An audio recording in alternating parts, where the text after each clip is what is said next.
la candidate numéro 16, Aurore de Mars. Son travail de la thèse donc, porte sur l'étude des étapes précoces de l'infection pulmonaire par Brucella militensis chez la souris.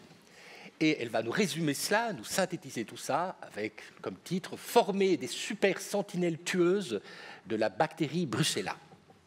Est-ce que vous êtes prête? Oui.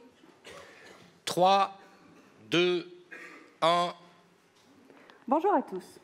Savez-vous pourquoi certaines cellules de notre corps sont résistantes aux bactéries et d'autres non? Non? Bien moi non plus, je n'en sais rien. Mais c'est la question à laquelle j'aimerais répondre durant ma thèse. Plus particulièrement, je m'intéresse à des cellules du poumon qui sont régulièrement en contact avec des tas de particules, de microbes et j'en passe. Par exemple, rien que le fait de prendre une grande inspiration ici dans cette pièce, eh bien, des bactéries peuvent entrer dans nos poumons. Mais comme vous le savez, on ne va pas sortir malade de ce concours, heureusement. Et ce, pour 2 raisons principales. La première, c'est que les bactéries ne sont pas toutes pathogènes, c'est-à-dire qu'elles ne nous rendent pas toutes malades. Et la deuxième, c'est que notre système immunitaire est plutôt efficace pour lutter contre les infections bactériennes. Enfin, pas contre toutes.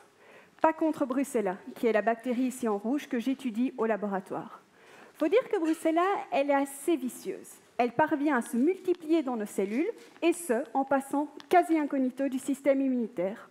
De telle sorte, elle persiste en nous à vie, causant douleurs articulaires, fatigue, voire problèmes neurologiques et cardiaques dans certains cas. Et à l'heure actuelle, il n'y a toujours pas de traitement qui permette de lutter efficacement contre l'infection humaine par Brucella, encore bien présente dans certaines régions du monde. On doit donc trouver des solutions concrètes. C'est bien beau tout ça, vous allez me dire, mais comment on s'y prend? Eh bien, c'est là que les souris entrent en jeu. On administre les bactéries Brucella par les narines des souris et les bactéries vont pénétrer dans leurs poumons où là, elles vont aller infecter des cellules particulières. Ces cellules, on va les appeler des sentinelles, représentées par les émoticônes gris. Ces sentinelles, elles sont au premier poste, toujours à l'affût, prêtes à intercepter l'ennemi, une bactérie par exemple, et à déclencher la réponse immunitaire, c'est-à-dire la guerre. Et objectif numéro 1 de la mission, mesdames, messieurs, éliminer Brucella. Et à ce petit jeu-là, les sentinelles ne s'en sortent pas trop mal. En effet, au cours de nos recherches, on a remarqué que la majorité des sentinelles infectées étaient capables de se défendre contre la bactérie et de l'éliminer, comme on le voit à droite sur l'image. Cependant, un faible pourcentage de sentinelles infectées sont incapables de lutter contre la bactérie. Elles se font envahir, comme on le voit à gauche, et c'est ce qui en réalité nous rend malades. Durant les 2 années de thèse qu'il me reste, je veux donc comprendre la raison de cette brèche, notamment en comparant le programme de défense des 2 sentinelles.